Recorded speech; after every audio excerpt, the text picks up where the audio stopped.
everybody. This is Kathy Ann and Jennifer with Deception and Healthcare in America. And we're doing our first podcast of 2026. And what does everybody always do on the new year? They always make New Year's resolutions, if you're like me. But some people don't, if you're like my husband. Jennifer, do you make New Year's resolutions? I do, and I'm pretty good at sticking with them since I've probably gotten in my 30s. I mean, I'll have like two or three, and I take one of them pretty seriously. I mean, I pretty much I think I crush at least one every time. You? Okay. I do too. I'll do two or three, and I usually accomplish those. I don't make them crazy. Hmm. But yes, I always give myself a couple goals for the year, and usually I am able to accomplish them. But it says 3 in 10 Americans make a New Year's resolution. So we Yep. are in the minority. I don't know. It seems like most people I talk to, they all literally like that's even your conversation the first part of the month, especially when you have my job. But it seems like anybody who like would have a lifestyle like us, other people feel compelled to tell you they have a New Year's resolution too. And it always has to do better, right? Yeah. So All right. 79% of those resolutions are about health. And do you know what the number one New Year's resolution is? I've got it pulled up here. Let's see if we have the right one to exercise more. Yes, it's You exercise. That's know? the number one New Year's resolution is to exercise. So I exercise twice a day for the past probably more than 20 years. So that's never on my resolution list. I've already got that one down. Well, I think more steps in a day than most people, which that I guess they consider that exercise, which that's just if you're just getting steps in, walking around doing laundry and whatever else, I mean, I don't know about that. You're getting off a little easy, but that's not really exercise. But I think a lot of people they just look at their steps and they say, oh, if they got 5,000 or 8,000, whatever their goal is, they're like, oh, I got my exercise for the day. We're talking about real exercise here, people. Yeah, If purposeful, you put a little purposeful curve, exercise. like you either went on a really brisk walk outside or jumped on your bike or something. Yes. So what's funny is when I was in college, I belonged to the college gym, and there's been occasions where I belonged to a gym, and actually there's a gym in my neighborhood. But those of us who routinely go to the gym will notice that it's completely packed the first month of January, and you'll be like, where did all these people come from? They're hogging all the machines. And then by February, you got the same three people in there Uh, again, which I think is hilarious.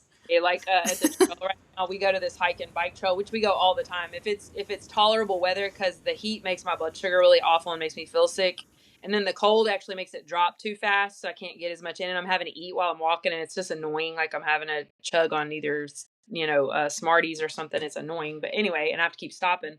But like right now, it's like really nice weather. It's been like in the low 60s or whatever, and we go out there, and it is like even at we went at I think it was 1:30 the other day or something. Like, where did all these people come from? And it's like then you start looking for ways to avoid it, this high traffic, especially after work. Now, after work out there, those cars are piled up down the road. They fill the parking lot and then they go down the road.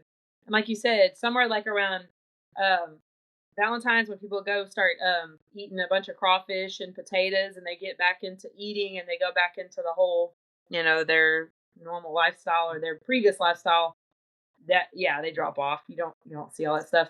It's somewhere in February, and I always blame it on Valentine's because everybody's eating. They're talking about food again, and it seems like people drop off from there. Yeah. So it's being happy is number two, eating healthier is number three.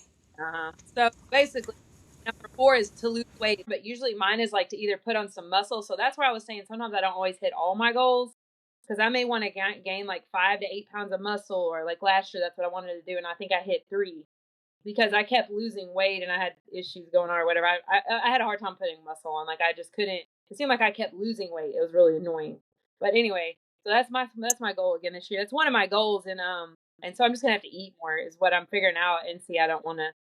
I get tired of eating sometimes because see, I have to deal with insulin and timing and all this other stuff. So, but that's still my goal. I want to put on like 8 pounds, 5 to 8 pounds of muscle, and that's just really hard. So That's awesome. and to drink Well, more water. So that's where I fell because like I get my water through my coffee and all this other stuff. I'll drink unsweet tea, coffee, and then I love my zero Dr Peppers later in the day. That's just when I crave them, and that's like the only thing I really enjoy, I guess, about anything I eat or drink.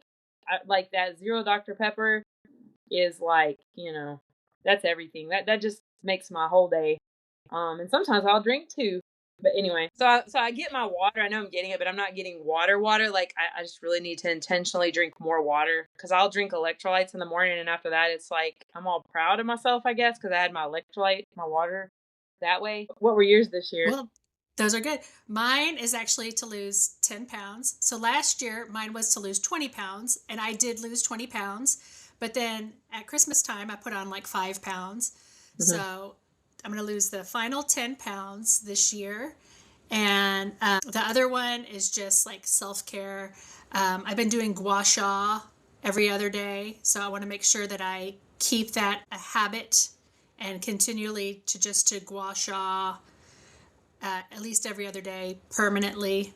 Mm. And then the last one is to eat anti-inflammatory, which I started it last year, but I haven't been very good. So I'm totally against seed oils, but they're in everything. Hmm. So my goal is to phase them out permanently for myself and my kids. It's really hard, but yeah, I think I did it 3 years ago, and it will eliminate like a lot of options. And as far as with kids, it's kind of hard. You kind of just have to. I know with my kids, I just let them figure it out. And it's funny now that they're 22 and one about to be 25. All of a sudden, all they talk to me about is they're going to change their food and what can I replace this with. And they're big on what they're eating, like they're really serious about it. But 5 years ago, no. Whataburger, Sonic, whatever they could get a hold of when they left school, especially when they get their own car. Yeah. Yeah, but my kids eat at school, and everything is chicken nuggets, French fries, all fried in seed oil, and that's something that I can't control. Or Mhm. everything's packaged in plastic, or they're using plastic utensils and just plastic everywhere, and that's something I cannot control. So I try to control it at Yeah. home. Well, that's another thing. Me and my husband, we're trying to get the plastic out of our life. So I guess we've been doing that for the last probably 8 months, like really hardcore. Like we got rid of probably a year ago. Went and got rid of all my Tupperware. The only plastic is the lid where the food doesn't touch, and you take that off to eat it. Yes. Because when food is cold, it's not absorbing. It's when we heat it. It's when it's like leaching into it. It's when you're heating it and you're changing the temperature. But anyways, I bought all glass containers because he like works from the home a lot. He like away from home. So he takes food with him a lot. So like he was getting a lot of plastic in his food. He was putting that in a microwave and heating it and eating it. And it affects men's testosterone levels. If men knew what it did to their testosterone, oh, it's awful. It's awful. But anyway, and how much plastic do most people eat out? Most people are on the go. You're grabbing stuff from the store. Then you're heating it up in plastic because you're at work or you're leaving the gym or at the gym. Anyway, Yeah. we replaced our coffee maker and we went back to old school percolator. And I actually ordered us one for Christmas, and I was like, this is one of the changes we're going to be making. It was kind of fun because at first you have to make your coffee different and everything, but it actually tastes better. It actually tastes better. We go to his mom. She has an old school percolator. You have to stick it. This is from like when he was a kid. Like she won't get rid of it. It's stainless steel, and she heats it up on the stove. Okay, she doesn't plug it in like ours is plug in, but she heats it up on the stove, and that's always been the best coffee ever. And I don't know. It's different. It's a different. The filtration, everything is different. I think the tank is not plastic. It's not running like through the reservoir is plastic. The water reservoir is plastic. Then your tank where it's heating, and then it's dripping through. My daughter got an espresso, like a real espresso machine for Christmas. That's what she wanted, and even the quality of her coffee, it even smells different. Yeah, even her coffee, it even smells good to me. It's like, oh, it's like I follow my nose just kind of pulls me up, and I'm like, oh, she made an espresso drink. It's huge difference just for what you were saying about the plastic. Yeah. Well, these are all really good goals, eliminating plastics, exercising more, anti-inflammatory, gaining muscle, drinking more water, like meaningful liquids. Those are all good. Did you know that 23% of people who make resolutions quit their goal by the first week of January? The first week. Oh my gosh. So Woo. my husband doesn't even make them because he won't stick with them. He refuses to change. Like all of us, we can better ourselves. We can find something that we can better ourselves, and we can kind of. You don't have to change your whole life. You can just change one thing about your life and make it a habit. And the next year, change one more thing and make it a habit. But he doesn't even bother. He's just like he don't care.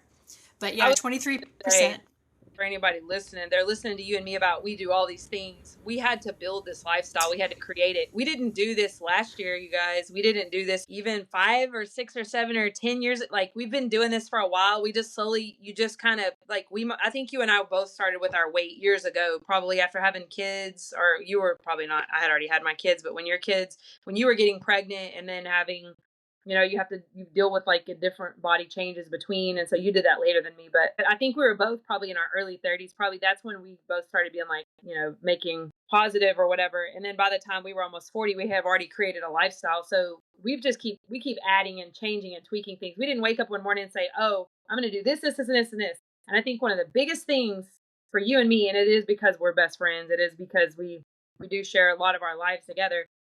When you try something or I try something, we introduce it, vice versa. And when you introduced me to keto, I think that's where you and I really we went fast forward. We just really, cause we saw if that one little change, which that's not a little change for some people, but that one commitment of just changing what you're putting in your mouth all day, we saw that. We were like, okay. But for people listening, don't get all stressed out or whatever. Pick one thing. I don't care if it's your drink. If it's just to drink more water for the next 6 months or 3 months, do it. And that's going to make you feel better. And then you'll be like, oh, well, now that's become a habit. Now I'm going to go over here and I'm going to do this. If it's you might be lazy as hell and you don't even get 5,000 steps a day or 4,000. Get 5,000 steps.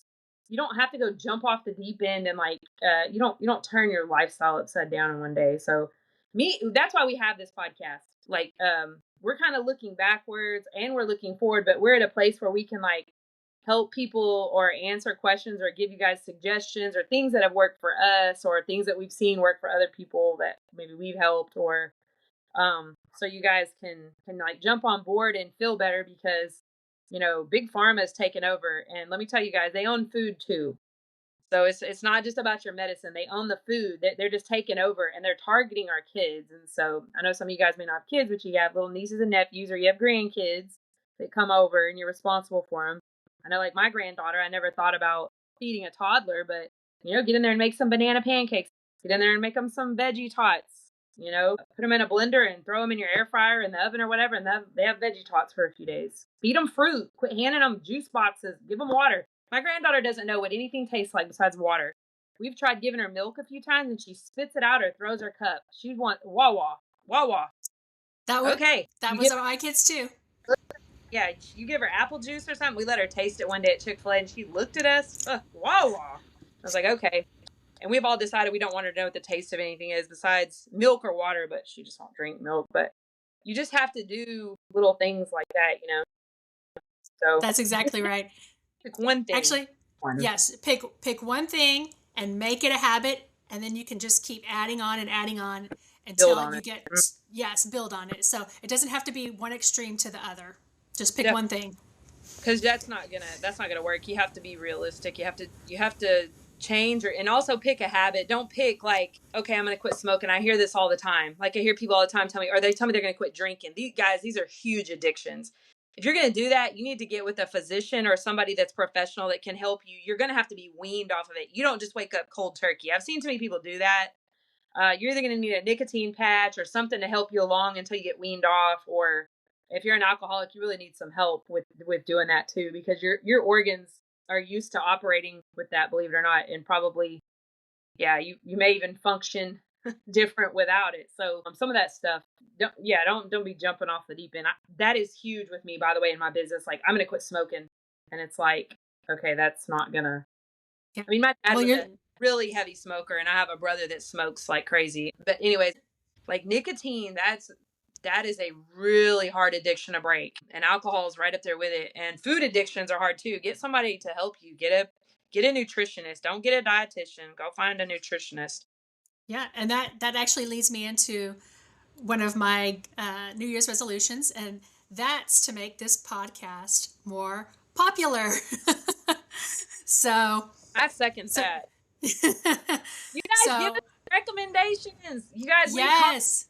We see the views, we see the streams, and we appreciate you guys. But you leave us comments, leave us questions, anything that you want. Something to go off of. What you guys are looking for? What are you dealing with? What do you want to know more about? We research. We both spend a lot of time researching just different things, but somehow we'll make it back around full circle. But We research everything, you guys. Nothing's Yeah, off the table. we really enjoy it. Also, we love learning about new things. We love hearing about what you're going through. We want to know, if you've been gaslit. We want to know if you have a weird medical problem. We want to know if, whatever issues you have, or if you have a good story to tell, we're interested. And we're also looking for people to be on our podcast to tell a story or to give some advice. Maybe that you learned something totally awesome that's not mainstream and you have to tell somebody. That's what we're looking for. So yeah, send us a message. Jennifer is a nutritionist. She's on TikTok. She has a website. What's your website? Instagram, you can find me at fitlab101 underscore fitlab underscore 101. That's my Instagram, and from there you can pretty much find me anywhere. I have a link tree on there, and you can go find us on TikTok, our podcast. I have a link tree, so you can click on anything you want. I think the very last box is my actual website, but our podcast is on there. You guys can go straight to that and click on it. If you're on Instagram, it's a quick way to get. You open that link tree and go anywhere you want. I have my book for sale on there through Amazon. It's a diabetes manual. And I know it says type 1, but it's really for diabetes. I kind of was targeting type 1 because that's what I deal with. But really diabetes management. Some of the information is universal. It's different when you get to the insulin usage. But anyway, everything's on there. And I've packages this year. I've got like a 90-day transformation. I just tried to make things a little more simple this year.